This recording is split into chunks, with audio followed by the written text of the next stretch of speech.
Alors,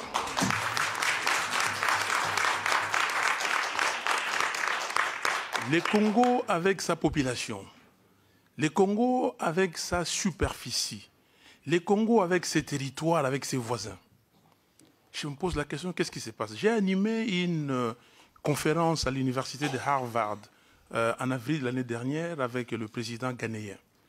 Et le président ghanéen a dit ceci, quelque chose qui m'a frappé, et j'ai dit, mais si les Français étaient là, ils pouvaient comprendre. Et il est francophile. Il dit, vous savez, nous, on a utilisé le français aujourd'hui comme deuxième langue. Pourquoi? Parce que nos voisins presque tous parlent le français. Et c'est bien pour nous.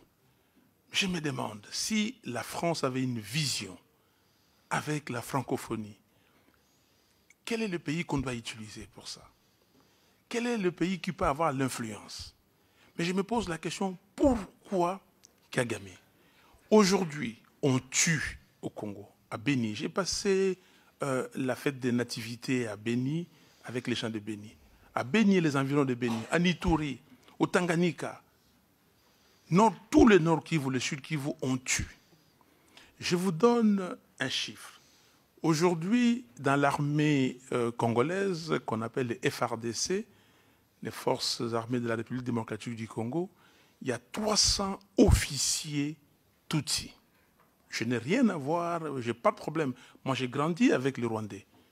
J'ai joué avec eux, j'ai joué au tennis avec eux, j'ai été dans des clubs d'amis avec eux. Et on est des frères et sœurs. J'ai dirigé à un moment donné la société mobile et je m'occupais des mobiles Rwanda-Burundi. Je connais bien les Burundis. Mais qu'est-ce qui se passe dans la force publique? C'est comme ça qu'on appelait l'armée congolaise avant l'indépendance. Il n'y avait pas un seul Tutsi. Dans l'ANC, l'armée nationale congolaise, après l'indépendance, il n'y avait pas un seul Tutsi. Dans les forces armées zaïroises, FAZ, il n'y en avait pas. Aujourd'hui, comment avoir 300 officiers, plus de 100 généraux, y compris les généraux qu'on vient de montrer ici? Qu'est-ce qui se passe réellement? Et là, vous constatez qu'il y a un chaos. Tout est dirigé par Kagame. Nous avons des élections. On fait les élections, et puis c'est M. Kagame qui doit décider de ce qui va se passer au Congo. Il se joue de tout le monde. Sous sa direction, l'Union africaine fait un communiqué qu'il y a des doutes sérieux. Je cite les communiqués de l'Union africaine. Il y a des doutes sérieux sur les résultats, sur la crédibilité des résultats. Nous demandons à la Cour constitutionnelle de ne pas publier les résultats définitifs.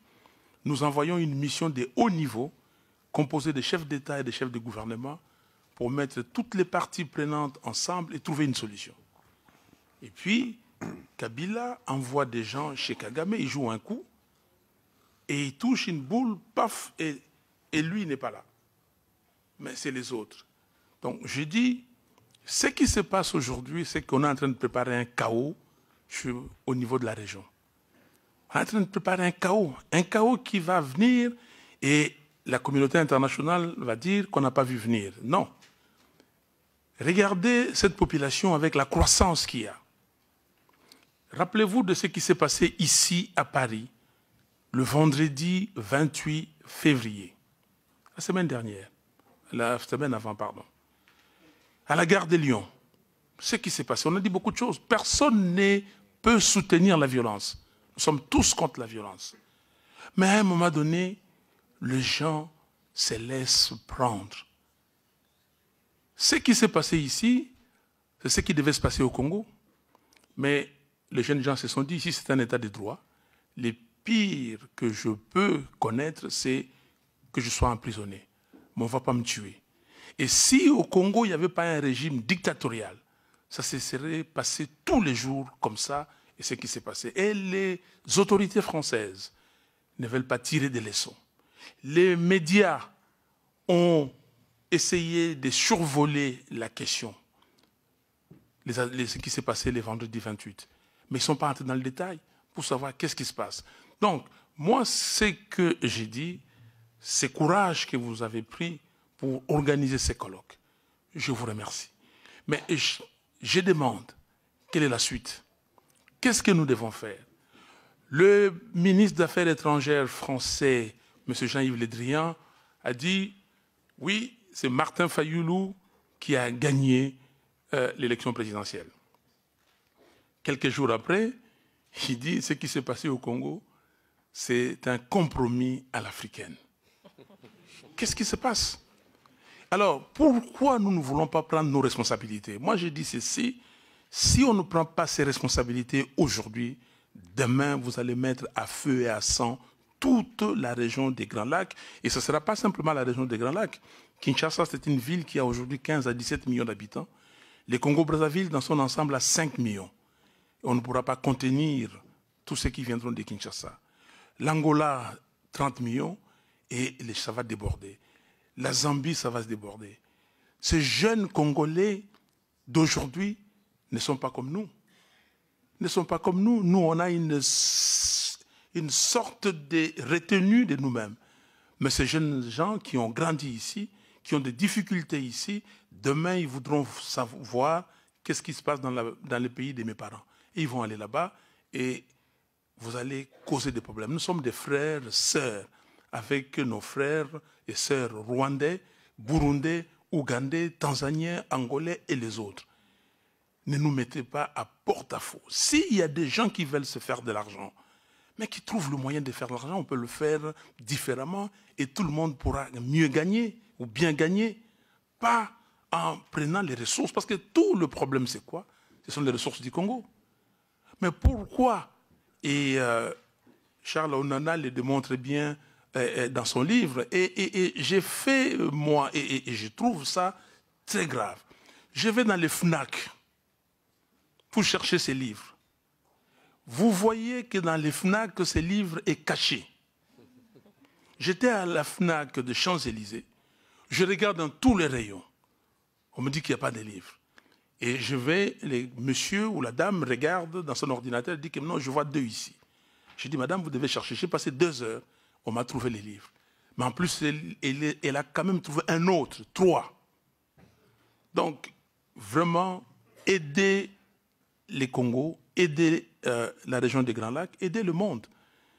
Parce que ce qui se passe là-bas, vous aurez de l'immigration sans problème parce que des gens ne pourront pas rester dans cette région, ils viendront ici. Voilà ce que j'avais à dire. Ces complots contre la RDC, parce qu'il y a bien un complot. Il y a ces complots que moi j'appelle de la balkanisation et d'implosion du Congo. C'est très subtil. Vous regardez aujourd'hui, excusez-moi de prendre juste une minute. Le Rwanda va construire un aéroport international, un hub, qui va coûter 1,3 milliard de dollars. 1,3 milliard. Le Rwanda a 12-13 millions d'habitants. Nous avons déjà des hubs en Afrique, nous avons Nairobi, nous avons Addis Abeba et nous avons Lomé. Et l'Afrique du Sud, Johannesburg. Mais qu'est-ce qu'on va faire avec un hub? Le Rwanda a une raffinerie aujourd'hui de coltan. Mais le Rwanda n'a pas de coltan dans son sol. Le Rwanda est en train de construire une raffinerie moderne d'or pour toute l'Afrique australe. Écoutez, soyons quand même sérieux. Soyons sérieux. J'ai amené ici, et je termine par là, ces documents que je considère très dangereux. L'accord cadre pour la paix, la sécurité et la coopération pour la République démocratique du Congo et la région. On a donné des engagements. Engagement pour la République démocratique du Congo. C'est là. Engagement pour la région et engagement pour la communauté internationale. Nulle part on a donné les engagements pour le Rwanda, le Burundi et l'Ouganda. Et dans l'engagement pour la région, c'est curieux, ce que le président Sarkozy avait dit à un moment donné ici, et ces jours-là d'ailleurs j'étais à Paris, il dit renforcer la coopération régionale, y compris à travers l'approfondissement de l'intégration économique avec une attention particulière accordée à la question de l'exploitation des ressources naturelles. Qu'est-ce que ça veut dire? Qu'est-ce que ça veut dire? Merci beaucoup.